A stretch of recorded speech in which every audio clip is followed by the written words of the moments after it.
راہ پرکار ہے کیا ہونا ہے، پاؤں افگار ہے کیا ہونا ہے، سخت ہے خون کے دشمن ظالم، سخت خونخوار ہے کیا ہونا ہے۔ اے میرے پیارے دوستو، تقریباً 9:30 بجے کے بعد سے یہ پروگرام شروع ہوا ہے اور آپ لوگ مسلسل بیٹھ کے یہ پروگرام سن رہے ہیں۔ پیچھے جو کرسیاں خالی ہیں اور یہ میرے نوجوان بھائی کے دور جا کر کے بیٹھے ہیں، ان سے میں گزارش کرتا ہوں، چند لوگ یہاں باقی رہ گئے ہیں جو تھکا گئے وہ چلے گئے۔ ظاہر سی بات ہے، عوام ہمارے یہاں کی گاؤں کی عوام ساری تھکی ہوئی ہوتی ہے کام کرنے کھیتوں میں، تو اگر واقعی آپ ذمہ داری سمجھتے ہیں اور اسے اپنا ہی جلسہ سمجھتے ہیں، جیسے میں اسے اپنا جلسہ سمجھتا ہوں، تو آ کر کے بیٹھ جائیں۔ برائے مہربانی برائے کرم اللہ تعالیٰ آپ کو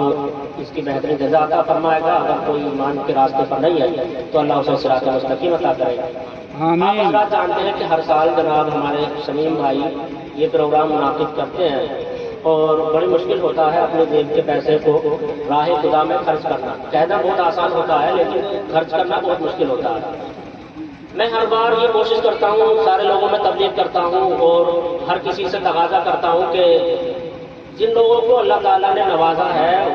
وہ کوئی ایک آدھ بندہ اور ایسا اٹھے، المیہ اٹھا لے، حلف اٹھا لے کہ وہ اپنی ذمہ داری پر یا سارے لوگوں کو ملا کر کے اس کے علاوہ کوئی ایک پروگرام ہونا اور شروع ہو جائے، تاکہ جس طریقے سے اس کا فرق پڑتا ہے 11ویں کے دن کو آپ لوگ اس پروگرام کی وجہ سے یاد رکھتے ہیں، بڑی 11ویں وہ سے آزم کی 11ویں، اسی طریقے سے کسی اور موقع پر کوئی اور پروگرام اور سجنے لگے تاکہ اس کی وجہ سے لوگ اس منصب کو، اس جگہ کو، اس مہینے کو بھی یاد رکھنے لگے اور دین سیکھنے کو بہت کچھ ملے۔ دوسری بات یہ ہے کہ اگر جیسے وہ سمیم بھائی نے یہ پروگرام منعقد کیا، اب امام صاحب آ کر کے بیٹھے، انہوں نے کہہ دیا کہ بڑی اچھی بات ہے سمیم بھائی نے ہمارے پروگرام منعقد کیا،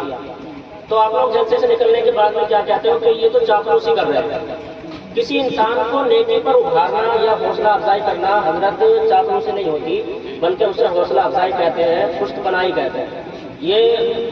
چاپلوسی نہیں ہوتی ہے۔ دوسرے آپ لوگ یہاں سارے بیٹھے ہوئے ذمہ دار، میرے بزرگ دوست عزیز سارے، آپ لوگ اگر مسجد کا جا کر کے حشر دیکھیں نا تو فجر کی نماز میں بھی وہاں پر 3 نمازی ہوتے ہیں اور باقی نمازوں کا تو حال ہی سبحان اللہ کہ نمازیوں کو کئی بار امام صاحب اگر کوشش کرنے کے بعد میں بھی جب ہار تک کا بیٹھ جاتے ہیں اور وہاں صرف 3 نمازی ہوتے ہیں تو انسان کے جذبات مجروح ہو جاتے ہیں، وہ ٹوٹ جاتا ہے۔ بہرحال کہنے کا مقصد آپ تمام حضرات سے موجودانہ گزارش ہے، ہاتھ جوڑ کر کے گزارش ہے کہ جو بالکل قبر میں جانے کے قریب ہیں یا جو تندرست ہیں، نوجوان ہیں، بچے ہیں، سارے لوگوں سے بالکل گزارش ہے کہ وقت نکالو، نمازیں پڑھو۔ جب بالکل ہمارے سروں پر NRC کی تلوار لٹکی ہوئی ہے، ہمارا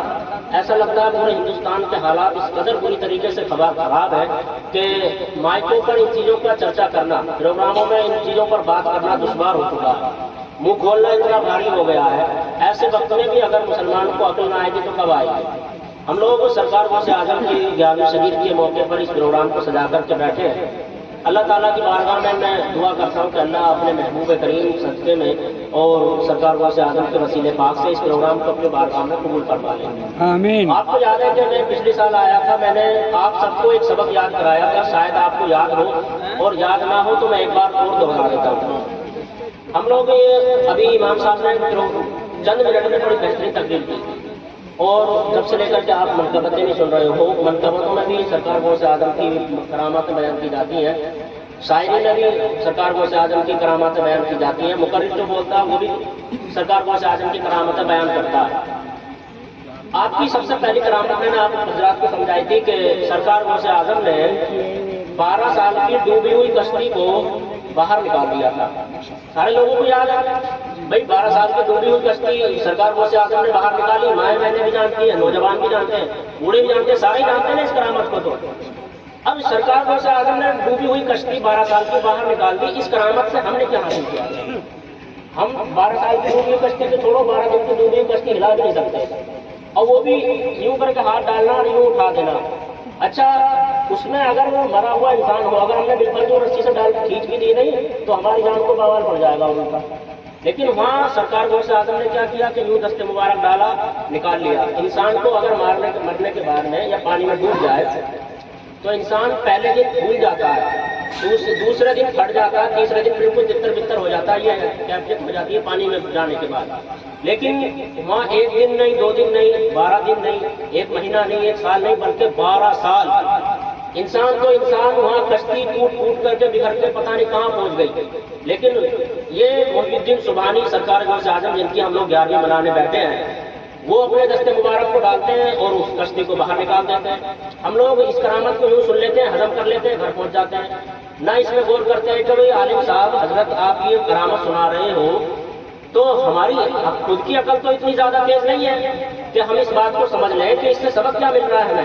ہمیں بھی تو کچھ سیکھنے کو ملنا چاہیے نا ان لوگوں کی زندگیوں سے، ہم عمل کس چیز پہ کریں؟ تو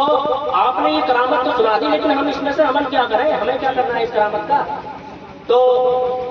سب سے پہلی بات اس کرامت کو سننے کا فائدہ یہ ہوگا کہ آپ کے اوپر سرکار غوث اعظم کا فیضان جھما جھم برسے گا۔ بزرگان دین نے فرمایا کہ ان بزرگوں کی کتابیں پڑھا کرو، جب آپ ان کی کتاب پڑھ رہے ہوتے ہو تو گویا اس بزرگ کی ڈائریکٹ توجہ آپ کے اوپر پڑ رہی ہوتی ہے۔ تو جب آپ اس واقعے کو سنتے ہو تو آپ کا تعلق سرکار غوث اعظم سے بالکل ایک دم قریبی جڑ جاتا ہے۔ ایک بات ہوگی اس واقعے کی وجہ سے۔ دوسری بات یہ ہے، کشتی کتنے دن بعد نکالی؟ 12 سال کے بعد نکالی۔ کیوں؟ واقعہ کیوں پیش آیا؟ ایک بوڑھی عورت ہے جس کا ایک بیٹا ہے، اب وہ دریا کے پار سے بلند بدا کر کے لا رہے تھے، لاتے لاتے پوری بارات ڈوب گئی۔ اب یہ عورت کیا کرتی ہے کہ روزانہ آتی ہے، کشتی کے کنارے دعا مانگتی ہے، روز آتی ہے پھر کشتی کے کنارے دعا مانگتی ہے۔ دعا مانگتے مانگتے 1 دن نہیں ہوا، 2 دن نہیں ہوئے، 3 دن اس نے دعا نہیں مانگی، 40 دن دعا نہیں مانگی، 50 دن، 2 مہینے، 60 دن، بلکہ 100 دن دعا نہیں مانگی اس نے، بلکہ وہ مسلسل 12 سال روز آتی ہے، روزانہ رو کے اللہ سے دعا کرتی ہے، پھر واپس چلی آتی ہے، پھر اگلا دن آتا ہے، پھر آتی ہے، پھر روتی ہے دریا کے کنارے پر، پھر دعا مانگتی ہے، پھر آتی ہے، پھر دعا مانگتی ہے، رو رو کر کے پھر واپس چلی جاتی ہے۔ اس گڑیا کا عزم، اس کا ارادہ، اس کا دعا مانگنا اور 12 سال تک مسلسل مانگتے ہی رہنا یہ بتا رہا ہے کہ اے لوگوں، اللہ تعالیٰ کی ذات سے 1 دن میں، 2 دن میں، 4 دن میں، 12 دن میں، 40 دن کا چلہ کھینچ کر کے نا امید مت ہو جایا کرو۔ اگر تم 12 سال تک بھی مانگتے نہ تھک سکو، اگر تمہارے اندر توانائی ہے، طاقت ہے، اگر تم کو 1 سال مانگنا پڑے، 2 سال مانگنا پڑے، 4 سال مانگنا پڑے، حتیٰ کہ آپ کو اگر 12 سال بھی مانگنا پڑے تو اللہ کی ذات سے نا امید مت ہونا، بلکہ مجھ بوڑھی عورت کی طرح لگے رہنا۔ پاک پروردگار عالم کی مشیت ایسی ہے، وہ ایسا غیور ہے، وہ ایسا کہنے والا ہے کہ ایک دن تمہارے اوپر ایسا آئے گا کہ اللہ تعالیٰ کی رحمت کو جوش آئے گا۔ یہ بوڑھی عورت 12 سال تک آتی رہی، اللہ کی رحمت سے نا امید نہ ہوئی، اللہ تعالیٰ کی مشیت کو جوش آیا اور اس نے اپنے بندے حضرت شیخ عبد القادر کو بھیج دیا کہ میری اس بندی نے اپنی امید کی رسی کو ڈھیلا نہ ہونے دیا، امید کے دھاگے کو ٹوٹنے نہ دیا۔ میں تمہیں حکم دیتا ہوں کہ جا کر کے اس 12 سال کی کشتی کو نکال کر کے اس بوڑھی عورت کی امید کو پورا کر دو، اور اس کا جو اعتماد ہمارے اوپر ہے، اس کا جو یقین میری رحمت پر ہے، اس کے یقین کو کھڑا کر دو اور اسے اس کے پیروں پر کھڑا کر دو۔ اس کے بیٹے کی ڈوبی ہوئی 12 سال کی کشتی کو باہر نکالو اور اس کی امید کو دوبالا کر دو۔ یہ سرکار غوث اعظم کے واقعے سے ہمیں یہ سبق ملتا ہے کہ اگر مانگتے تمہاری عمریں بھی گزر جائیں تو اللہ کی رحمت سے نا امید دور مت ہو جائے۔ یہ ہمیں اس سے پیغام ملتا ہے۔ ایک بات ہو گئی، دوسری بات اور ہے جناب اس میں چھپی ہوئی۔ دوسری بات یہ ہے کہ سرکار ولی پر کرامت چھپانا واجب ہے، فرض نہیں، واجب ہے، یہ مسئلہ ہے شریعت کا۔ لیکن ہوا کیا کہ بوڑھی عورت روز آ رہی ہے، برابر مانگ رہی ہے، تو سرکار غوث اعظم نے اس بوڑھی عورت کی مدد کرنے کی وجہ سے 12 سال کی ڈوبی ہوئی کشتی کو باہر نکال دیا۔ گویا کہ وہی محی الدین عبد القادر جیلانی بغداد کی سرزمین پر بیٹھ کر کے یہ بتا رہے ہیں کہ اے لوگوں، ہماری شان یہ ہے، ہمیں اللہ نے ایسی قوت دی ہے کہ ہم 12 سال کی ڈوبی ہوئی کشتی کو نکال رہے ہیں۔ گویا کہ اگر ہمیں کسی مسلمان کی مدد کرنے کے لیے 12 سال کی ڈوبی ہوئی کشتی بھی نکالنا پڑے تو ہم پیچھے نہیں ہٹ رہے، لیکن یہ ہماری طاقت ہے، یہ اللہ کی طرف سے دی ہوئی ہماری قدرت ہے۔ بندہ قادر بھی ہے عبد القادر، تو انہوں نے نکال دیا۔ ہماری قوت اتنی نہیں ہے